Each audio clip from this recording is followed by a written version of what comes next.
मेरा नाम सैम वर्गीस है और मैं केरला में रहता हूँ। एक बाइबल टीचर के रूप में अभी काम करता हूँ। साथ में ही एक कलीसिया मैं चलाता हूँ।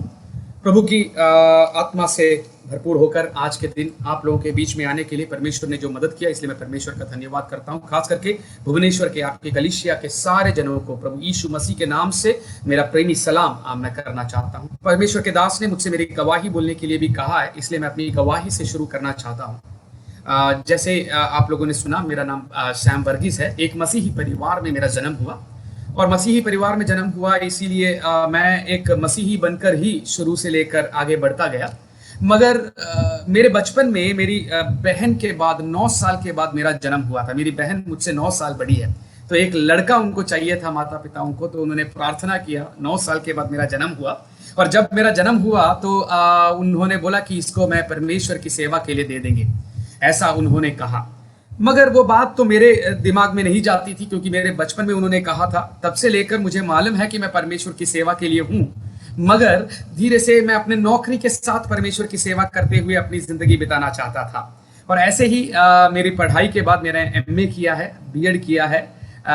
तो उसके बाद मैंने एक स्कूल में नौकरी करने का ठान लिया। इस प्रकार इंडिया में ही, भारत में ही अलग अलग जगह पर नौकरी करने का एक अवसर मुझे मिला। छत्तीसगढ़ में मैंने नौकरी किया हुआ है, महाराष्ट्र में मैंने नौकरी किया हुआ है, महाराष्ट्र में अहमदनगर बोलकर जगह पर, पूना में मैंने नौकरी किया हुआ है। ऐसे अलग अलग जगह पर, बनारस, काशी में नौकरी किया है। ऐसे अलग अलग जगह पर नौकरी करने का अवसर मुझे मिला। मैं पूना में जब काम कर रहा था तो मेरे एक भाई के साथ ही मैं वहां पर कलीसिया में जाया करता था। मेरे भाई वहां के एक रिश्तेदार हैं, वो वहां के पासवान थे, तो उनके साथ मैं वहां पर जाया करता था, वहां पूना में कलीसिया में। लगभग 1-2 साल के बाद मैं जो संस्था में काम करता था, अध्यापक के रूप में पूना में नहीं काम करता था। पूना में सीडैक बोलकर, centre for the development of advanced computing बोलकर एक संस्था है। उस संस्था केंद्र सरकार की एक संस्था है, उस संस्था में मैं काम करता था। जब मुझे वहां पर नौकरी मिला तो उन्होंने मुझे परमानेंट करने के लिए बोला गया था, मगर परमानेंट होने के लिए मुझे बहुत समय लगा। ये समय के अंदर मुझे मेरी तनख्वाह नहीं मिली। तनख्वाह ना मिलने के कारण लगभग तनख्वाह के बिना मुझे 9 से 10 महीने जब मुझे गुजारना पड़ा, तो मेरे को वहां से तनख्वाह नहीं मिल रहा था। तो मैंने तय किया कि यहाँ का नौकरी मैं छोड़ रहा हूँ, छोड़कर बनारस में चला जाऊंगा। बनारस में वहां पे एक स्कूल में मुझे नौकरी मिली थी, तो मैं वहां का नौकरी छोड़कर बनारस जाने का मैंने तय किया। और यहाँ के प्रभु के दास से मैंने कहा कि मैं यहाँ से जा रहा हूँ। और कलीसिया में मैं पीवाईपीए बोल के जो युवकों की संस्था है उसके साथ काम करता था, मगर मैं जा रहा हूं तो उन्होंने मुझे सोचा कि एक सेंट ऑफ देंगे। ऐसे मुझे एक सेंट ऑफ उन्होंने दिया, एक विदाई का मीटिंग उन्होंने मुझे दिया।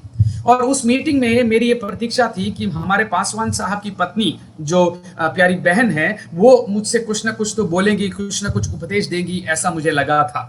मगर उन्होंने उस मीटिंग में कुछ भी नहीं कहा। और उन्होंने क्या किया कि मीटिंग खत्म हो गया तो मुझे बहुत दुख हुआ कि मैं अपनी बहन से भी ज्यादा उनको इज्जत देता हूं, तो उन्होंने कुछ नहीं कहा। ये मुझे बहुत दुख हुआ। तो मैंने मीटिंग के बाद उनसे कहा कि दीदी, आपने कुछ भी मुझसे नहीं कहा। मैंने सोचा था कि आप कम से कम 1-2 अच्छे शब्द मुझको कहेंगे, ऐसा मैंने सोचा था। तो उन्होंने मेरा नाम लेकर कहा, सैम, मुझे आपसे कहने का तो है, मगर वो कलीसिया के सामने नहीं, आपसे व्यक्तिगत तरीके से मुझे कुछ कहना है, ऐसा मैं बोलती हूँ करके कहा। तो मैंने बोला, बोलिए। तो उन्होंने मुझे वहां पर एक बात बताया कि अपना घर छोड़कर, अपने पिता का घर छोड़कर कभी भी अपने ससुर के घर पर नहीं जाना। तो ऐसा एक शब्द कहा तो मुझे हैरानी हो गई, क्योंकि मैं उस समय विवाहित नहीं था, शादी नहीं किया था। तो मुझे लगा ये इन्होंने ऐसा मुझसे क्यों कहा। मैं हंसकर बोला, अगर मेरा शादी हुआ तो भी मैं मायके में जाकर नहीं रहूंगा, नहीं तो बीवी के घर पर जाकर नहीं रहूंगा, मैं अपने घर पर ही रहूंगा। ऐसे मजाक कर कर मैंने वो शब्द को छोड़ दिया।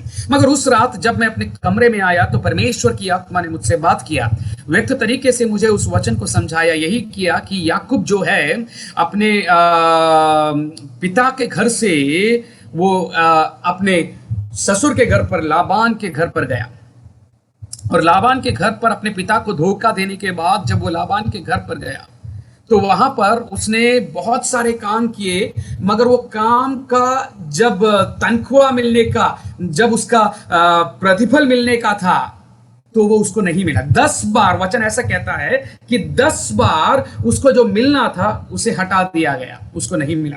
लास्ट में उसने ऐसा तय किया कि मैं अपने पिता के घर पे जाने वाला हूं। और जब उसने ऐसा तय किया तो उसको सारी आशीषें साथ में मिल गई और वह अपने पिता के घर पर वापस आया। तो मुझे जल्दी से यह बात मेरे दिमाग में खटकी और मैंने सोचा, समझ गया कि परमेश्वर की आत्मा मुझे व्यक्त तरीके से अपनी सेवकाई के लिए बुला रही है। पिता का घर मतलब मेरे परमेश्वर का घर, और ये ससुर का घर मतलब मेरा नौकरी जहां पर मैं करना चाहता हूं वो है, ऐसा मैं समझ गया।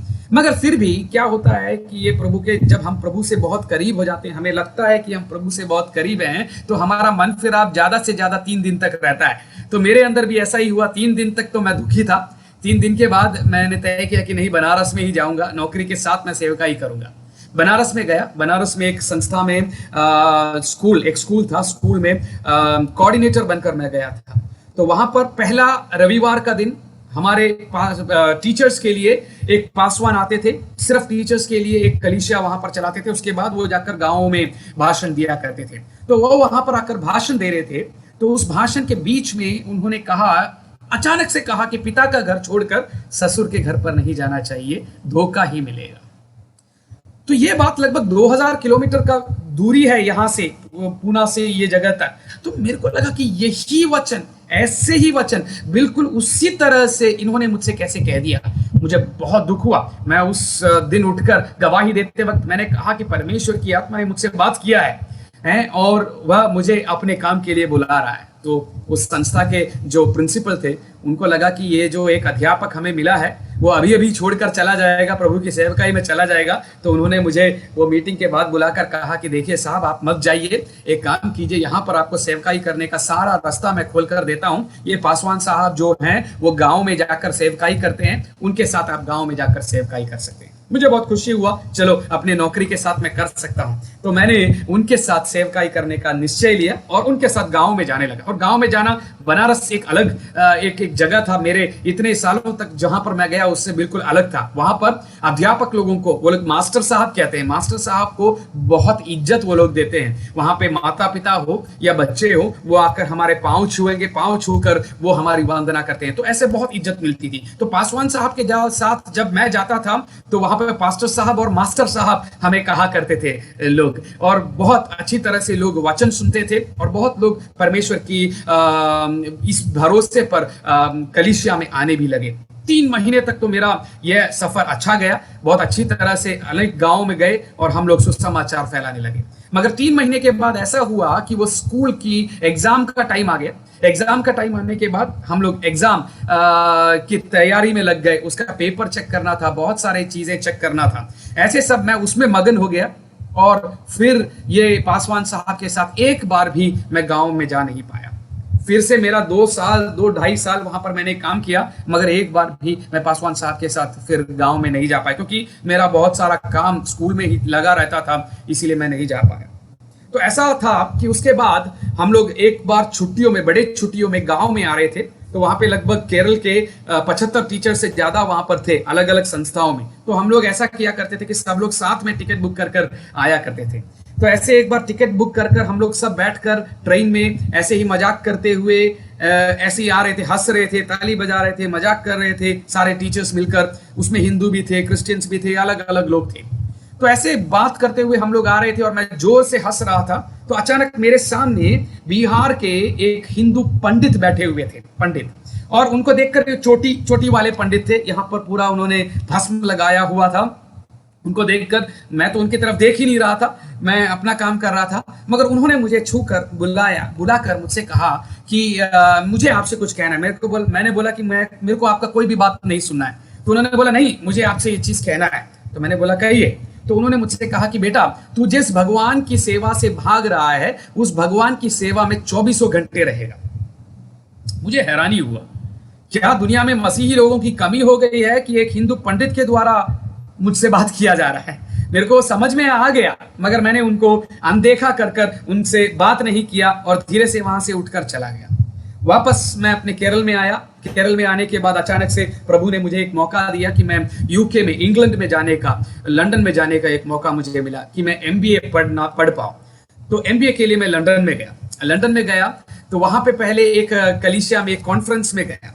तो मैं इसलिए ये कह रहा हूं क्योंकि परमेश्वर ने अगर हमें ढूंढा है तो चाहे हम दुनिया के कोई भी कोने में जाकर छुप जाएं, चाहे हम कोई भी काम करने में लग जाएं, मगर परमेश्वर ने अगर हमें चुना है तो वो हमारा पीछा करते हुए हर एक जगह पर आकर हमको उसमें से उठाकर अपनी सेवकाई में लाने के लिए सर्वशक्तिमान परमेश्वर है।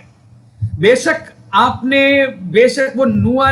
वो योना ने क्या किया कि उसने दूसरे एक जगह पर जाने के लिए टिकट लिया जहाज में, और वो जा रहा था, मगर परमेश्वर की आत्मा ने उसका पीछा नहीं छोड़ा। भजन संगीता 139 इस प्रकार कहती है कि तेरी आत्मा से भाग कर मैं किधर जाऊं, मैं स्वर्ग पर चढ़ूं तो तू वहां है, और मैं समुद्र के निचली तट पर जाकर छुप जाऊं तो भी तेरी आत्मा वहां पर है। और कहती है कि मैं जाकर अंधेरे में जाकर छुप जाऊं और कहूं कि मुझे कोई देख नहीं पाएगा, मैं अंधेरे में छुपा हुआ हूं, तो वहां पर वचन कहता है कि अंधेरे को विद इन सेकेंड्स के अंदर उजियाला बना देने वाला एक सर्वशक्तिमान परमेश्वर है। उसकी आत्मा से हम कहीं भाग नहीं सकते। वही मैं कहना चाहता हूं। देखिए, पूना से मैं उसकी आत्मा से भागकर बनारस गया, वहां पर पीछा नहीं छूटा। बनारस से भागकर मैं लंदन गया, मगर लंदन में भी मेरे पीछा नहीं छूटा। लंदन में पहली बार मैं एक मीटिंग में भाग ले रहा था। मीटिंग में भाग लेते वक्त वहां के प्रभु के दास डॉक्टर मुरलीधर बोलते हैं उनको, आईसीपीएफ के सब एक वक्ता हैं, वो बहुत अच्छे एक भविष्य वक्ता हैं। वो जब भी भाषण देते हैं तो लोगों को सेवकाई में बुलाने वाला भाषण देते हैं। तो वो जब भाषण दे रहे थे तो मुझे लगा कि ये प्रभु के दास से मैं जाकर कहूं कि मुझे भी एक बुलाहट है, ऐसा मैं प्रभु के दास से कहूं मीटिंग खत्म होने के बाद। ऐसा मैं मन में सोच रहा था कि प्रभु के दास ने वहां पर कहा कि कुछ लोग हैं, उनको मालूम है कि उनके अंदर बुलाहट है, मगर फिर भी वो लोग क्या कर रहे हैं, लोगों से जाकर पूछने में लगे हुए हैं कि मैं जाऊं कि नहीं, मैं जाऊं कि नहीं। तो मुझे जल्दी से खटक लिया, मैंने बोला कि नहीं, मैं उनसे नहीं बात करूंगा, क्योंकि परमेश्वर की आत्मा मुझसे बात कर रही है। उसके अगले रविवार मैं अपने एक कलीसिया में जाना चाहता था, एक मलयाली कलीसिया में जाना चाहता था, मगर उस दिन ऐसा हुआ कि मेरे एक दोस्त मुझे बुलाने के लिए आने वाले थे, मगर 9 बजे वहां की प्रार्थना शुरू होती है। मैं तो 8 बजे से तैयार था।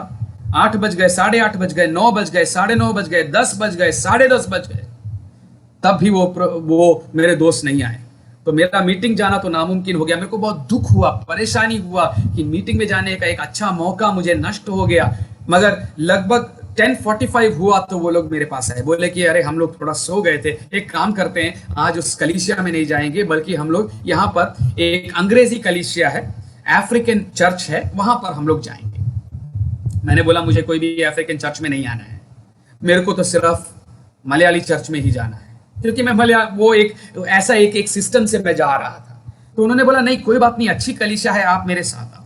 मैं बोला ठीक है, उनके साथ मैं गया, बिना मन के साथ मैं उनके साथ गया। वो कलीसिया के अंदर जैसे ही मैंने घुसा तो वहां पर पूरे अफ्रीका के लोग थे। ओके, वो लोग सब डिस्को डांस करते हुए प्रभु की आराधना कर रहे थे। लगभग डांस ऐसा था कि मेरे को देखकर ही लगा कि ये क्या कर रहे, इतना डांस कैसे कर सकते हैं। मुझे उतना अच्छा नहीं लगा वो चीज। मैंने क्या किया, धीरे से जाकर सबसे पीछे वाले एक चेयर पर बैठ गया। सबसे पीछे वाले चेयर पर बैठकर मैंने बोला मुझे कहाँ ला दिया भगवान आपने, मुझे यहाँ पर नहीं आना था, मुझे वो कलीसिया पर जाना था जहां पर बहुत अच्छे गीत गाए जाते हैं और बहुत अच्छी आराधना चलती थी, यहाँ पर आपने मुझे क्यों लाया।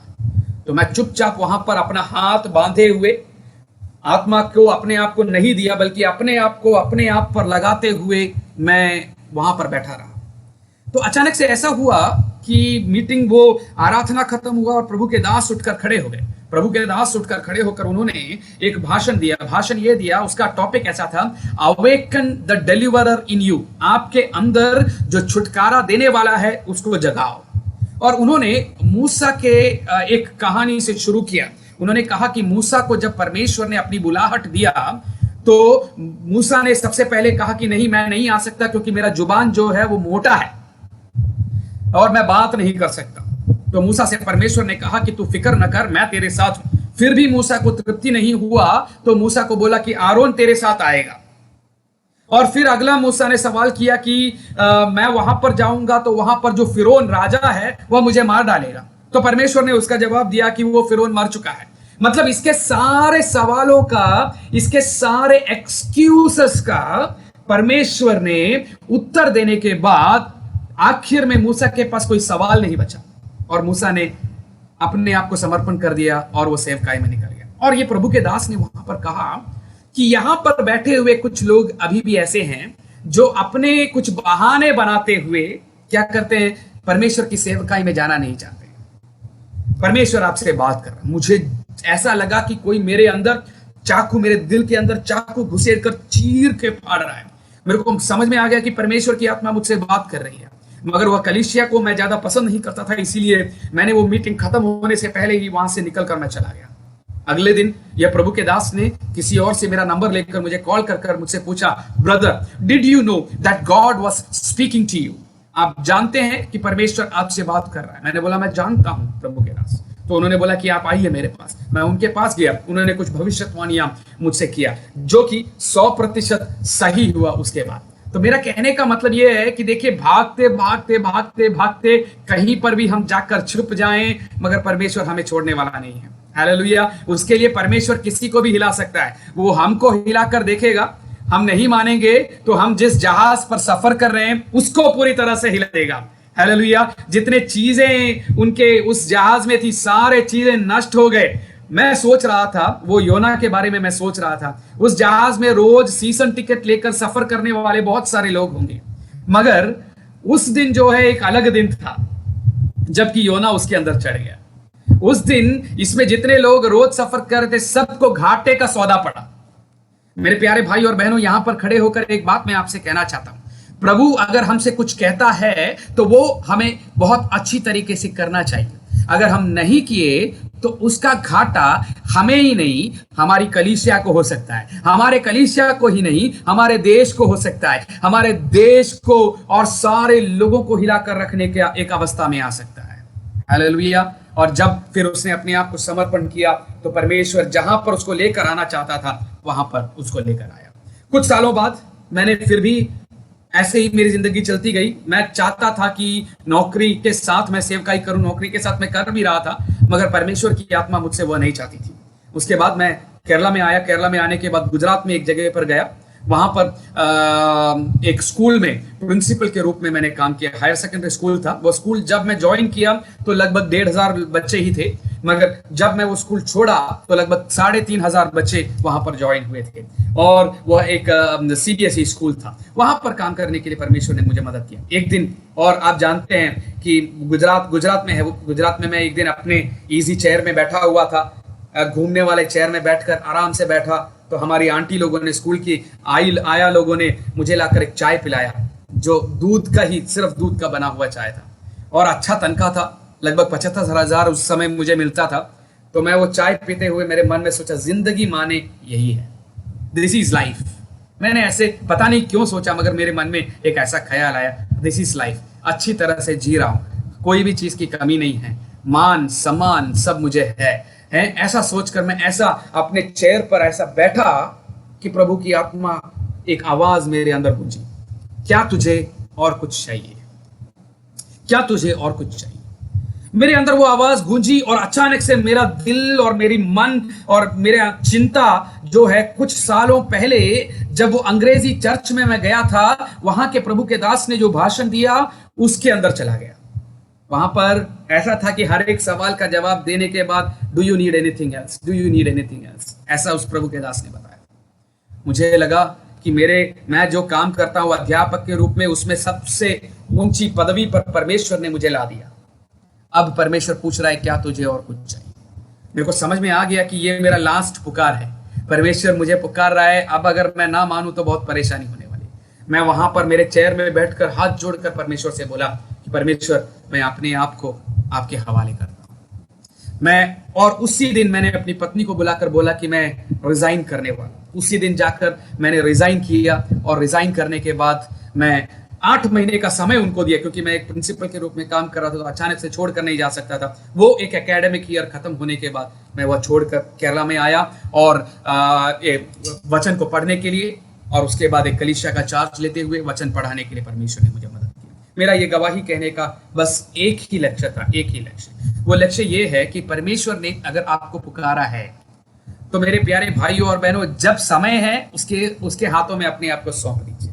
जब समय है, जब सही चल रहा है, तो उसके हाथों में अपने आप को सौंप दीजिए, वरना आपका जहाज हिलने वाला है, आपकी नैया डूबने लायक बन जाने वाली है, मगर याद रखो कि वो आपको डुबोएगा नहीं, वो पानी के अंदर डुबकी लगाकर चाहे मछली से आपको खिलाकर आपको जहां पर पहुंचाना है वहां पर पहुंचाने वाला सर्वशक्तिमान परमेश्वर है।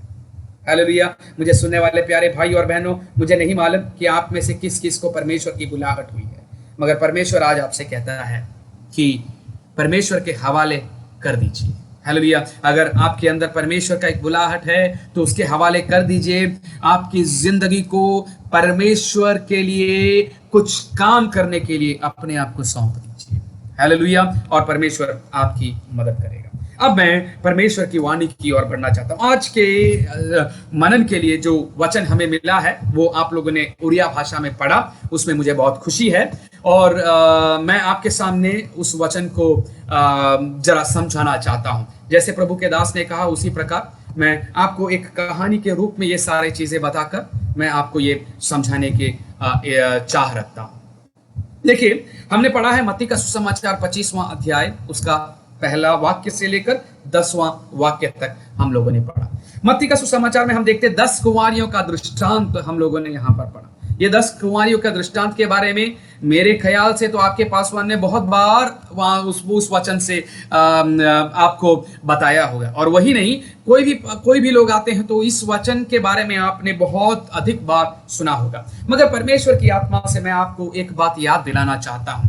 देखिए, वचन हमने बहुत बार सुना है, इससे कोई मतलब नहीं है, मगर जो वचन हम सुन रहे हैं उसमें से एक नई चीज परमेश्वर हमें सिखाने के लिए सर्वशक्तिमान परमेश्वर है। हालेलुया। अगर हम साधारण तरीके से किसी से बोले कि बाहर आओ तो उसका मतलब यह होगा कि घर से बाहर आओ या ऐसा कुछ होगा। मगर यीशु मसीह का वचन जब कहता है कि बाहर आओ, तो मरकर 4 दिन हो गए व्यक्ति जो है, जो उस गुफा के अंदर दफनाया गया हुआ व्यक्ति, पट्टियों से बांधा गया व्यक्ति क्या करेगा?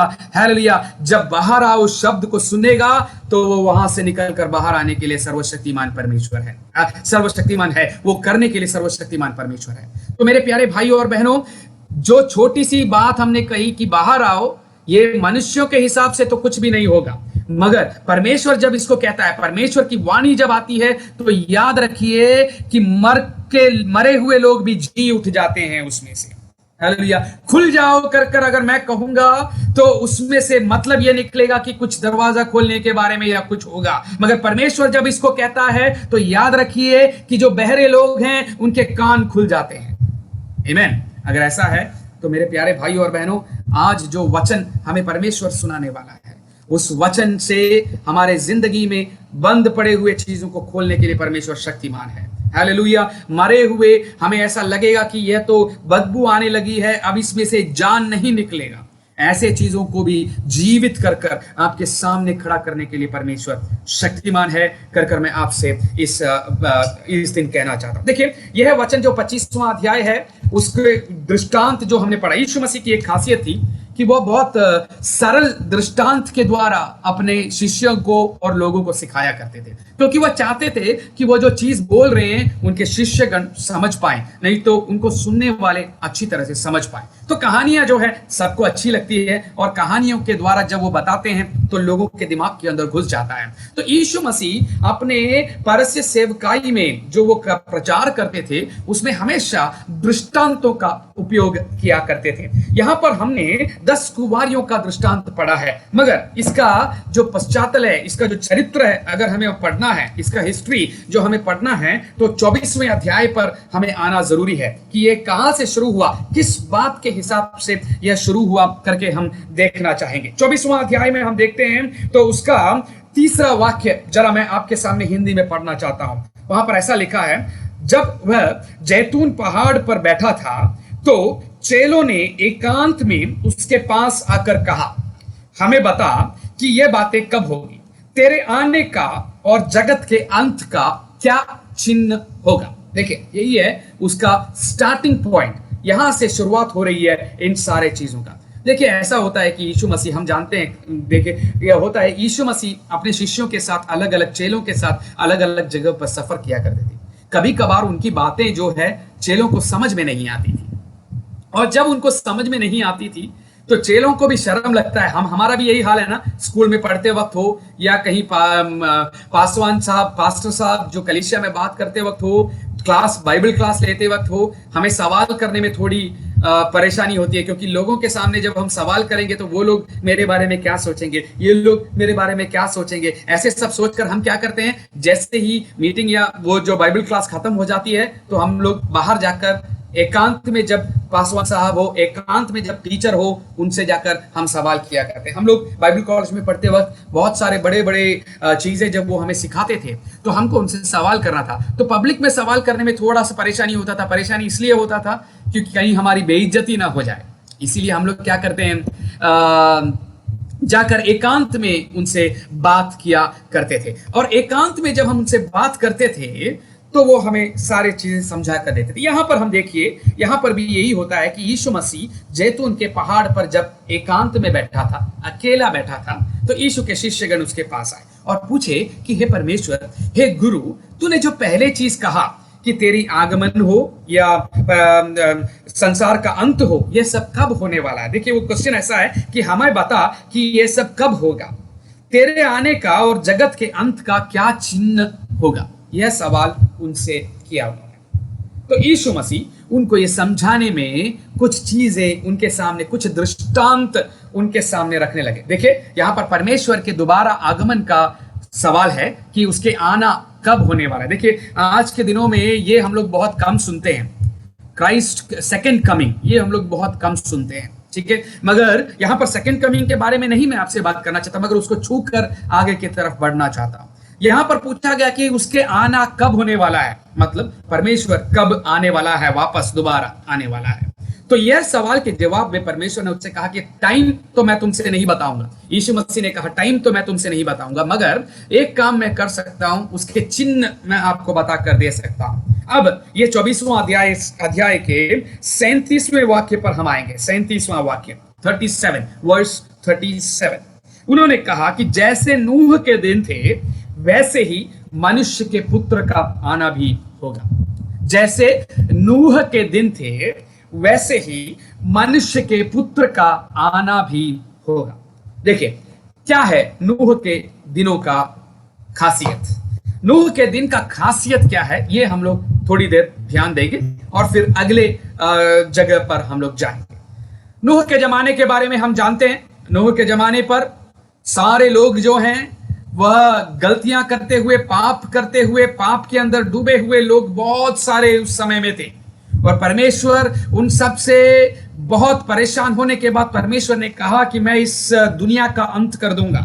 एक बाढ़ आएगी, बारिश आएगी, बाढ़ आएगी और बाढ़ के द्वारा ये जितने लोग पाप करते हैं इन सब को खत्म कर कर मैं एक नई पीढ़ी का उत्पन्न करूंगा। ऐसे परमेश्वर की इच्छा थी। तो परमेश्वर ने उसके लिए क्या किया? परमेश्वर ने उसके लिए नूह को आकर उसको परमेश्वर की वाणी सुनाई। अब मुझे आप ध्यान से सुनिएगा।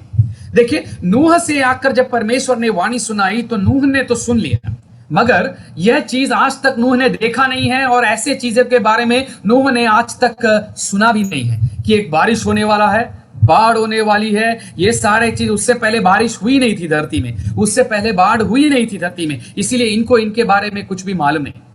मगर नूह ने क्या किया? परमेश्वर पर भरोसा कर लिया और वह भाषण देने के लिए चालू हो गया। मगर याद रखिए मेरे प्यारे भाई और बहनों, मैं वहां पर मेरी चिंता मैं आपसे बताना चाहता हूं। देखिए, अभी आपके पासवान साहब, पास्टर जॉन मत्ताई को एक परमेश्वर ने एक भविष्यवाणी ओडिशा में सुनाया और ओडिशा में सुनाने के बाद वह भाषण देने लगे और फिर परमेश्वर की वाणी मुझको आई, वही बात के बारे में मुझको भी आई और यही चीज भाई देवेंद्र को भी आई और यही चीज भाई निरंजन को भी आई। ऐसे सारे लोगों को, एक कम से कम 4-5 लोगों को यह वाणी सुनाई दी। तो क्या होने वाला है कि हम लोग आपस में बात करेंगे, आपस में बात कर कर पास्टर जॉन मत्ताई मुझसे कहेंगे कि अरे मेरे को ऐसा, मैं बोलूंगा अरे मुझको भी ऐसे ही एक वाणी सुनाई दी। तब तक देवेंद्र भाई आकर कहेंगे कि मुझको भी ऐसे ही एक वचन सुनाई दिया। तब तक निरंजन भाई आके कहेंगे कि मुझको भी ऐसे ही। तो हम लोगों को मालूम पड़ेगा कि ये सच है, ये सच है, ये होने वाला है, क्योंकि एक जन नहीं है, 4 जन से, हम में से 4 लोगों से यह प्रभु की वाणी सुनाई गई है। मगर यहां पर ऐसा होता है कि एक पूरी दुनिया में एक व्यक्ति से परमेश्वर अपनी वाणी सुनाता है। God is giving the word to only one person among a big crowd. एक बहुत बड़ी झुंड के बीच में से एक व्यक्ति को परमेश्वर ने चुना। मैं सोचा कम से कम एक 10 लोगों को चुना होता तो कितना अच्छा होता, सारे लोग इस जहाज के अंदर घुस जाते अगर 10 लोगों को चुना होता। मगर यहां पर एक ही जन को चुना, और चुना तो वह जन क्या भाषण दे रहा है? भाषण दे रहा है कि भाई बारिश होने वाला है, आप लोग मन फिराव हो जाओ और मैं जिस जहाज को बना रहा हूं उस जहाज में घुस जाओ। लोगों को लगा क्या बेवकूफी बोल रहे हैं, ये हो क्या रहा है? आज तक किसी ने सुना नहीं है बारिश है करके, आज तक किसी ने सुना नहीं है बाढ़ आएगी करके, फिर ये क्या हो रहा है? ये बंदा क्या कह रहा है? एक अकेला बंदा, क्या परमेश्वर ने सिर्फ इससे बात किया? लोगों ने इसको ध्यान नहीं दिया। देखिए, आप सोच कर देखिए, रोड में एक बंदा खड़े होकर प्रभु का वचन सुना रहा है और लोग साइड से होकर गुजर रहे हैं, वो इसको देखकर क्या बोलेंगे? निंदा करेंगे। क्या भाषण दे रहा है? आज तक हुआ नहीं। कम से कम कुछ सेंस के अंदर घुसने वाली चीजें बात करो ना, युक्ति के अंदर समझने वाली बात करो ना। आप ऐसे बातें क्यों करते हैं? और यह चीज नूह करता गया, लोग उस पर ध्यान ही नहीं देते गए। लोगों को यह चिंता भी नहीं हुई कि एक ऐसा आदमी वहां पर खड़ा है और प्रभु के वचन से बात कर रहा है। अब देखिए, लोगों ने ध्यान नहीं दिया, मगर एक बात वहां पर बहुत अच्छी तरह, दो चीजें वहां पे बहुत अच्छी तरह से हो रहे थे। एक, नूह का भाषण अच्छी तरह चल रहा था, और दूसरे जगह पर जहाज का काम जो है वो भी बहुत अच्छी तरह से चल रहा था। तो लोग, एक दिन हो गए, 2 दिन हो गए, ऐसे समय बीतता गया, महीने बीतते गए, तो लोगों को समझ में आ गया कि ये तो ऐसे ही कुछ अनशन बोलता जा रहा है, ये तो होने वाला नहीं है। लोगों ने उसको ध्यान देना छोड़ दिया और ये कभी होने वाला नहीं है, ये लोग समझ गए। और जब वे ऐसे सोचकर अनदेखा कर दिया तो वहां पर क्या हुआ? बारिश हुआ, और अचानक से समय मिलने से पहले वो बारिश बाढ़ बनकर बड़ी हो गई और ये जहाज का दरवाजा बंद कर दिया गया। मनुष्य के पुत्र का आगमन भी ऐसे ही होने वाला है। अब मैं आपको समझाना चाहता हूं, हमारे जमाने को आप लोग लीजिए, हम जिस जमाने में जी रहे हैं आज, यीशु मसीह के बारे में अगर हम लोगों से बोले तो वो भरोसा करते नहीं है, क्योंकि 2000 साल से ये मसीही लोग भाषण दे रहे हैं कि यीशु मसीह आएगा, यीशु मसीह आएगा, यीशु मसीह आएगा। ऐसा हो गया है कि मसीही लोगों का भी भरोसा उड़ गया है। कुछ लोगों का, लोग ही बोलते हैं कहां से आएंगे। मेरे बचपन में मुझे याद है, लोग प्रार्थना, मेरे को एक भाई के बारे में याद है जो प्रार्थना करते थे, कम से कम मेरी शादी होने के बाद, हे परमेश्वर आप आ जाना, क्योंकि उस समय बोला करते थे कि 2000 में आ जाएंगे। तो ऐसा सब चिंता थी, मगर अभी तो इसके बारे में कोई ध्यान ही नहीं देता है, किसी को चिंता है ही नहीं। लोग तो परमेश्वर है कर कर भी भरोसा नहीं करते, अपने धुन में जीतते जा रहे हैं। मगर परमेश्वर कहता है, परमेश्वर की वाणी कहती है कि जब लोग अपना विश्वास खो बैठते हैं, जब लोग परमेश्वर जो वाणी सुनने के बाद भी अनसुना करते हैं, ऐसा हो नहीं सकता करके सोचते हैं, तब मनुष्य के पुत्र का आगमन होने वाला है। अनएक्सपेक्टेड टाइम, हम प्रतीक्षा नहीं करते हैं, ऐसे वक्त पर परमेश्वर का आगमन हो सकता है। मेरे प्यारे भाइयों और बहनों, आज के अवस्था को आप जरा सोच कर देखिए। हालेलुया, परमेश्वर कभी भी हमारे बीच में आ सकता है और अपनी कलीसिया को उठाकर अपने साथ लेकर जा सकता है। अब ये पहला उदाहरण उन्होंने बताया, मतलब जब लोग विश्वास को नष्ट कर देंगे, उनको भरोसा नहीं है कि ऐसा होने वाला है, तब परमेश्वर का आगमन आएगा। ओके, अब दूसरा उसका 45 वर्स 45वां वचन जरा हम देखेंगे।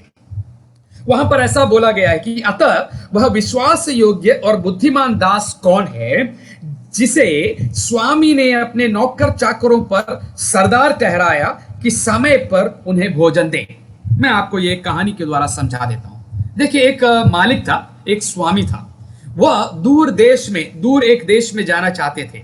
तो उन्होंने क्या किया, अपने सेवकों में से एक सेवक को बुलाकर इन सारे लोगों का सरदार बना दिया, सरपंच बना दिया, और इनकी जिम्मेदारी यह है कि इनको समय पर खाना दे, इनके सारे चीजें वो संभाल ले जब तक मालिक वापस ना आए।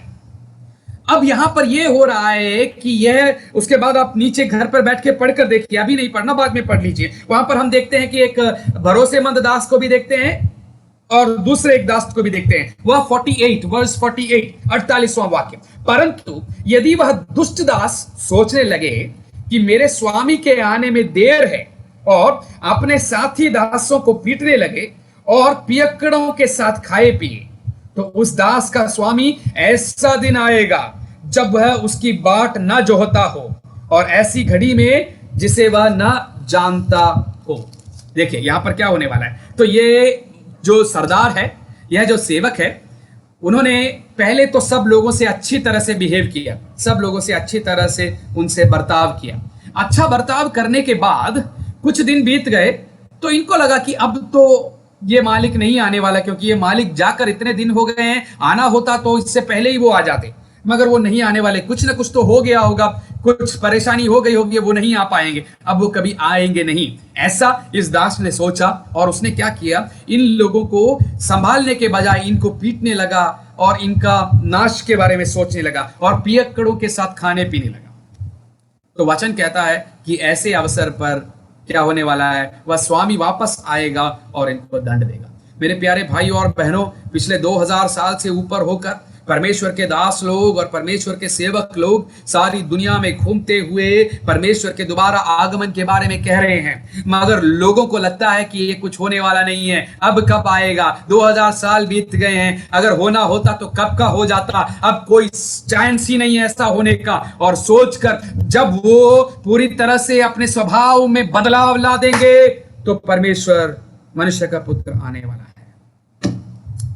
अब तीसरा जो है वह है, हम लोगों ने ये 10 कुमारियों का दृष्टांत जो पढ़ा, इसमें से पांचवां वाक्य, पांचवां आयत में आपके ध्यान में लाना चाहता हूं।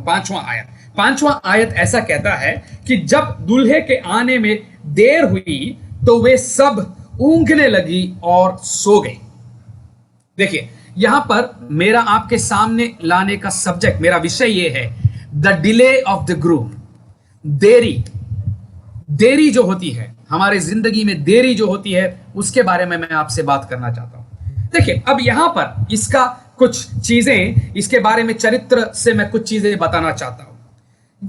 साधारण तरीके से इस्राएल के लोगों की जब शादी होती है, यहूदियों की जब शादी होती है, तो क्या होता है जानते हो, वहां पर आज के जमाने के जैसा फोन का संविधान नहीं था और दूर दूर देश से लोग आकर विवाह का जो है मंगनी बोलते, मंगनी नहीं उसको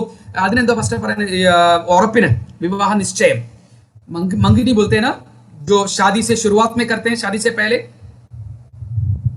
निर्बंध बोलते हैं, ओके ओरिया में निर्बंध बोलते हैं, निर्बंध। देखिए वो निर्बंध का समय आता है, तो निर्बंध करने के बाद ये क्या करते हैं जानते हो, ये अपने अपने देशों में चले जाते हैं।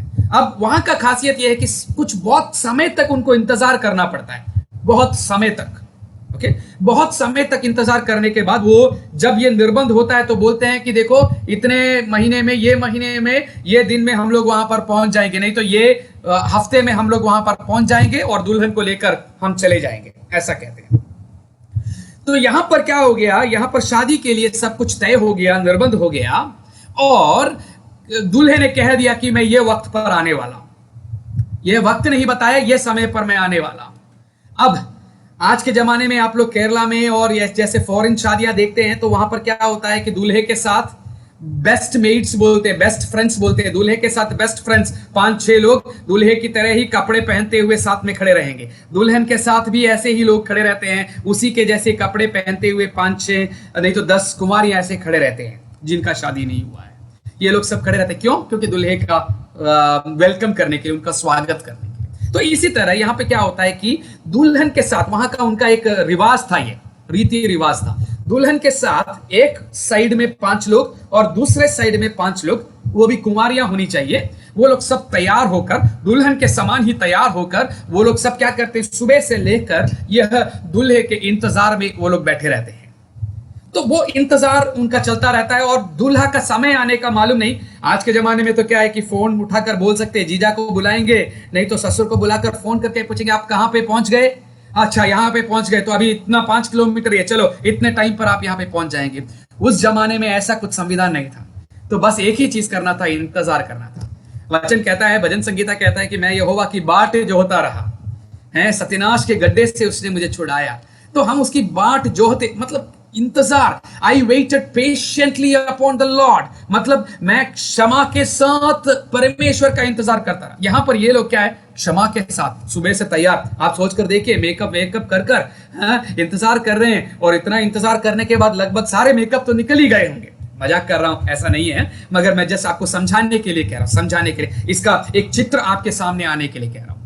तो देखिए यहां पर इंतजार कर रहे हैं ये लोग, इंतजार करते हुए बैठे रहे, मगर पांचवा वाक्य कहता है कि जब दूल्हे के आने में देर हुई तो वे सब ऊँघने लग गए, सोने लग गए। आमेन, आमेन।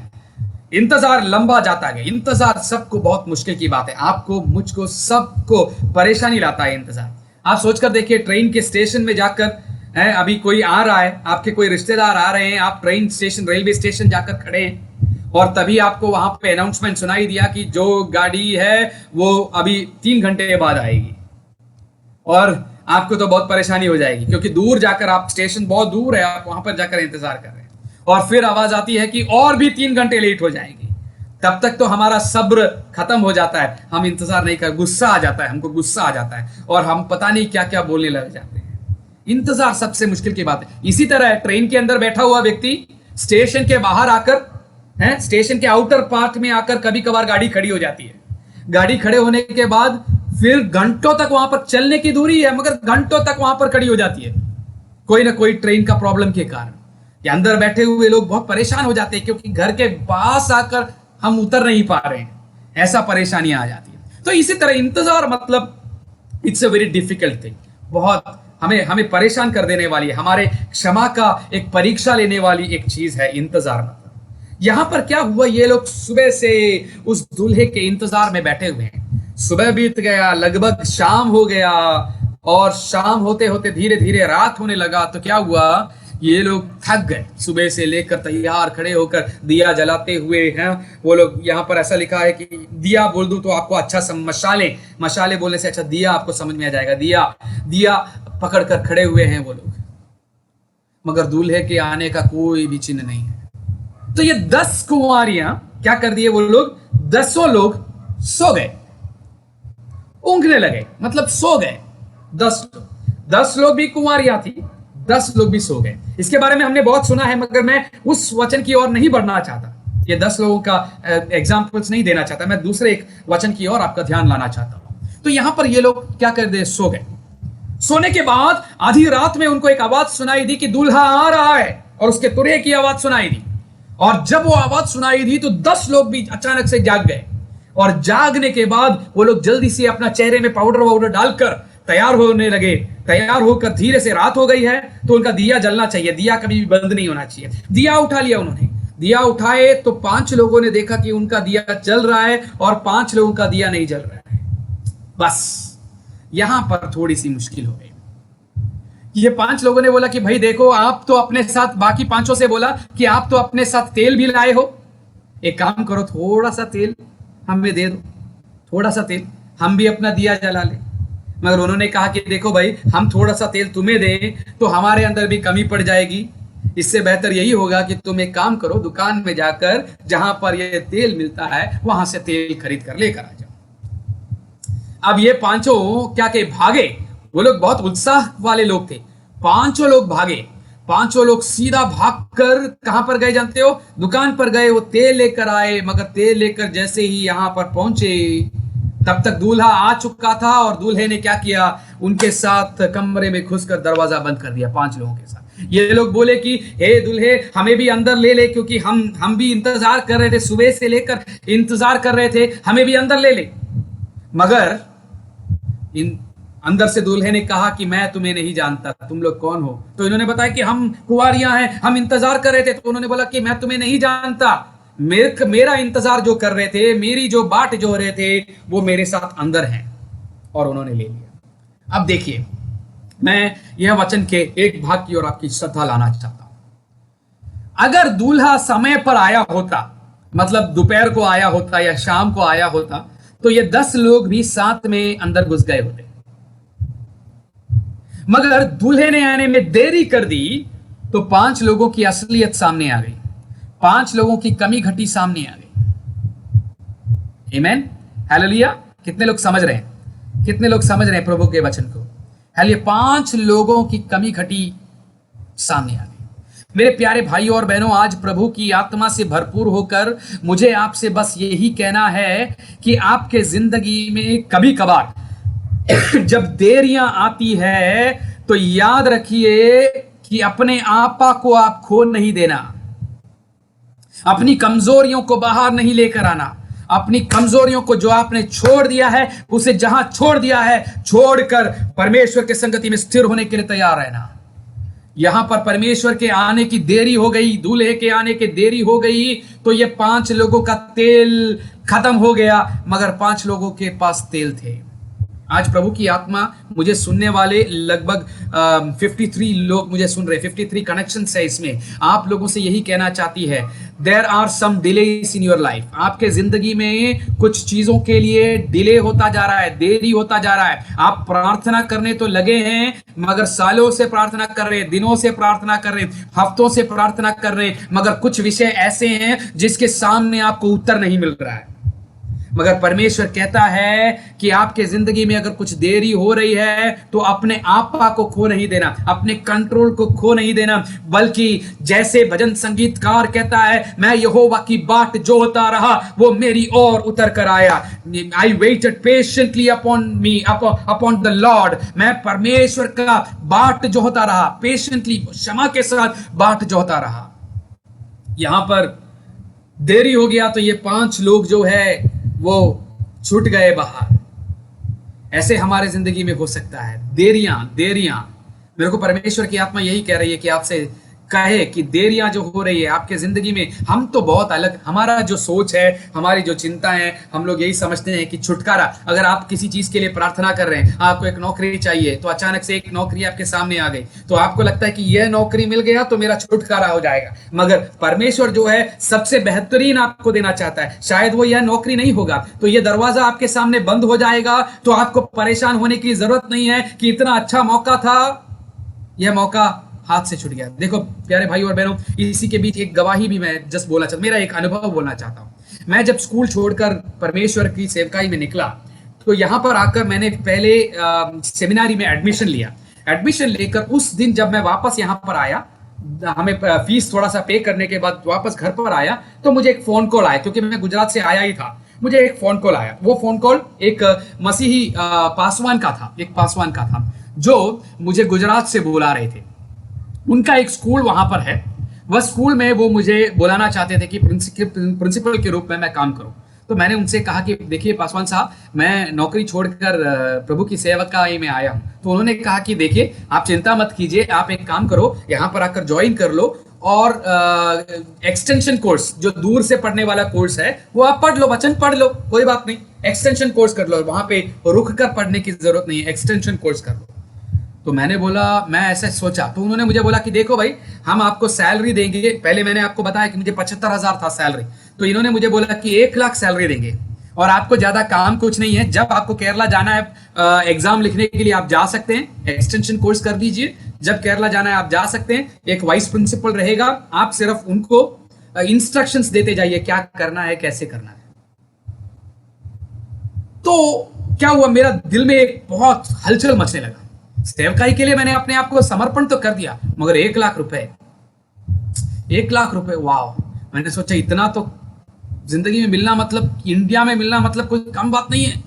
मैं तो सेवकाई तो एक्सटेंशन कोर्स भी पढ़ सकता हूं। मेरे मन में बहुत सारे ख्याल आए, पूरा दिन मैं सो नहीं पाया, यहां पर ऐसे ही चलता मेरे कमरे में चलता रहा, क्या करूं मैं, क्या करूं, जाऊं क्या। यहां पे थोड़ा सा पैसा दे दिया, चलो वो जाने दो, फिर भी कोई फर्क नहीं पड़ता, जाकर नौकरी करूंगा तो पहली तनख्वाह ही मुझे इतनी अच्छी मिलने वाली है, साथ में मैं बाइबल भी पढ़ लूंगा। एक दिन वो रात को मैं सो नहीं पाया, दूसरे दिन रात को मैं सो नहीं पाया, मेरे अंदर एक संघर्ष चलने लगा, संघर्ष।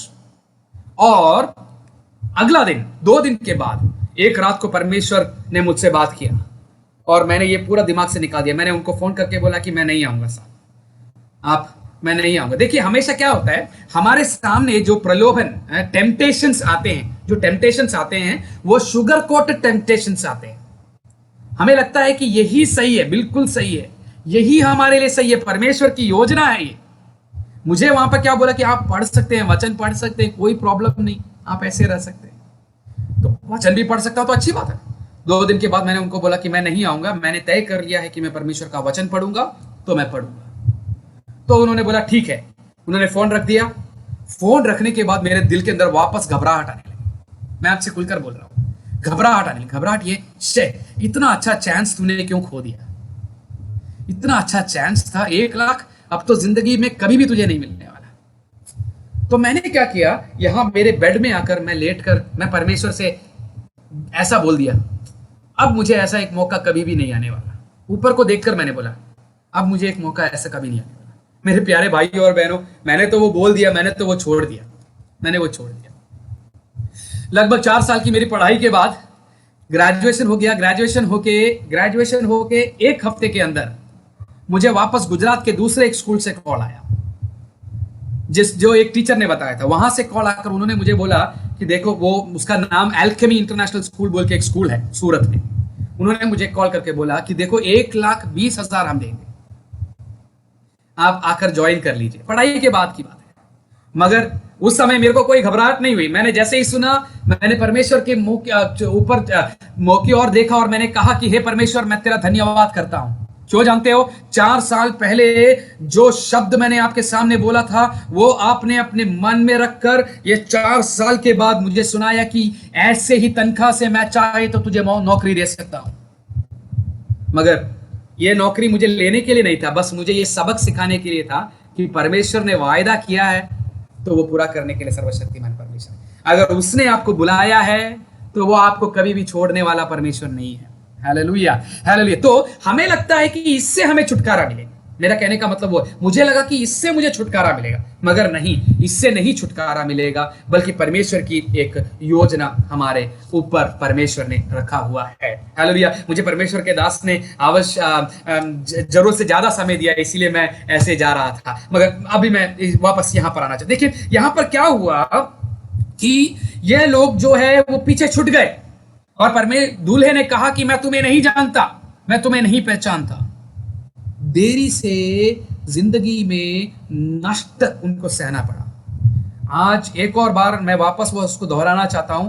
प्रभु की आत्मा की भरपूरी से मैं आप लोगों से कहता हूं कि अगर आपके जिंदगी में देरी हो रही है तो वो देरी को आप लोग समझ लीजिए कि परमेश्वर को उसके पीछे एक योजना है, और वह योजना जो है उसको अपने आप को समर्पण करें तो परमेश्वर आपको भरपूरी से आनंद देगा। नहीं तो बहुत परेशानियों से हम लोग होकर गुजरने वाले, नष्ट हो जाने के एक अवस्था में आ सकते हैं।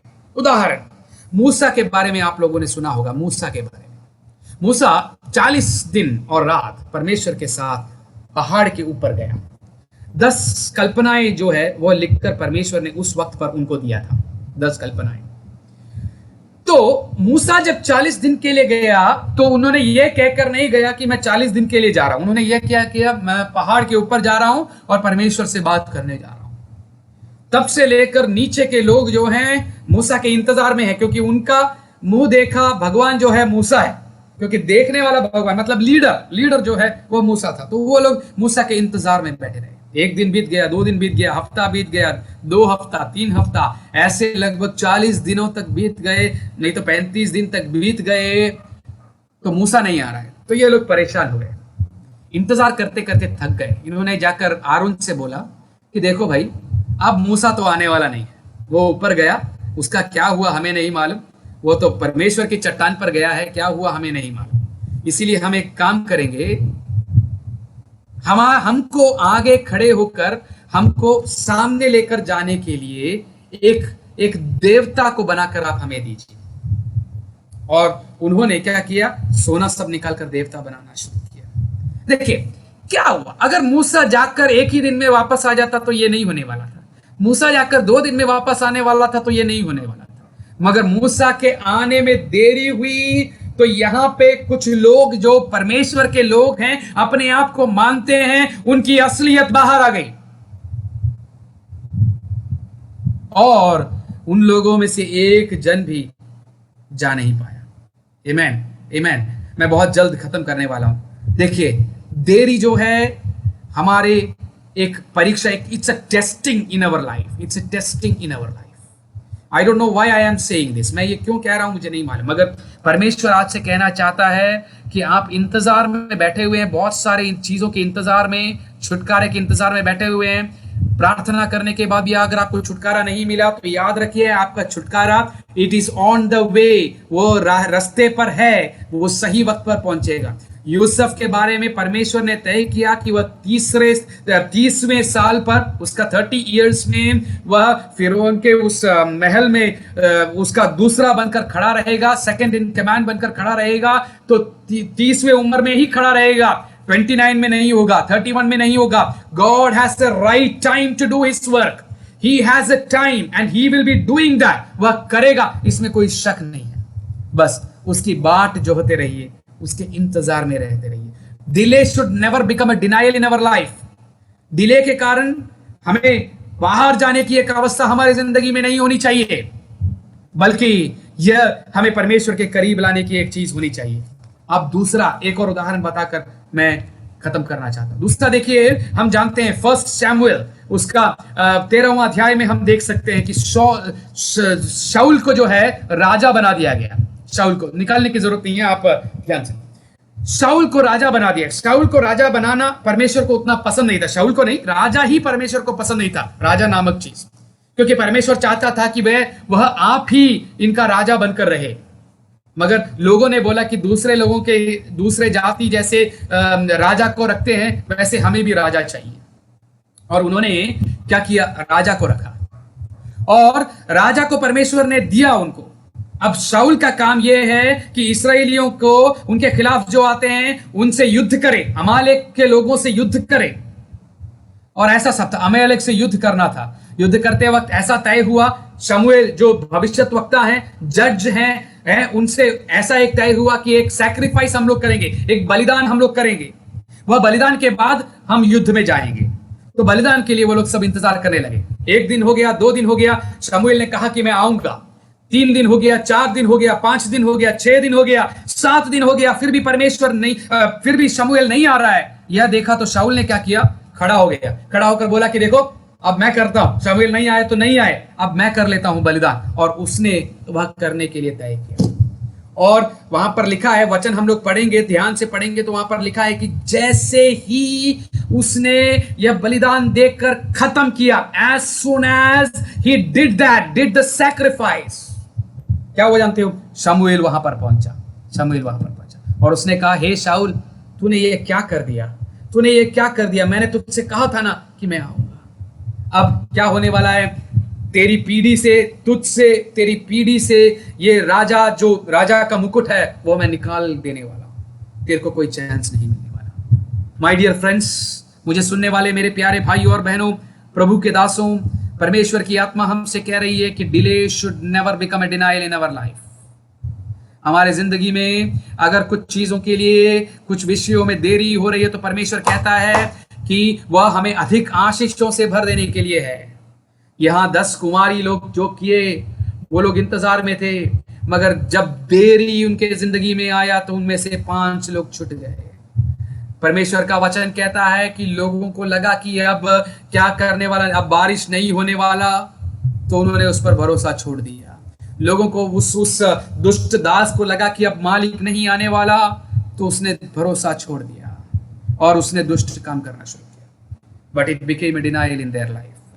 आज मैं आप लोगों को परमेश्वर की आत्मा से यही कहना चाहता हूं कि जब वो दूल्हा आएगा, हमारा परमेश्वर आएगा, तो हमें क्या करना है, उसके साथ हमें जाना है। अगर जाना है तो इन देरियों को अपने दीर्घ दृष्टि से देखकर हमें अपने आप को संभालना जरूरी है, अपने आप को तैयारी करना जरूरी है। देरियों के साथ, देरियों के सामने निर्भय खड़े होकर मेरा परमेश्वर, my God has a right time, मेरे परमेश्वर का एक सही वक्त है और वह सही वक्त पर मुझे छुटकारा देने वाला है। इस भरोसे के साथ अपनी जिंदगी को हम आगे गुजारें। प्रभु आपको बहुत आयत से आशीष दे। इतना समय दिए हुए प्रभु के दास और कलीसिया को प्रभु यीशु मसीह के नाम से मैं वंदना देते हुए, धन्यवाद देते हुए अपने शब्दों से बैठना चाहता हूं। जब आप हमें याद करेंगे तो हमारे लिए भी प्रार्थना कीजिएगा।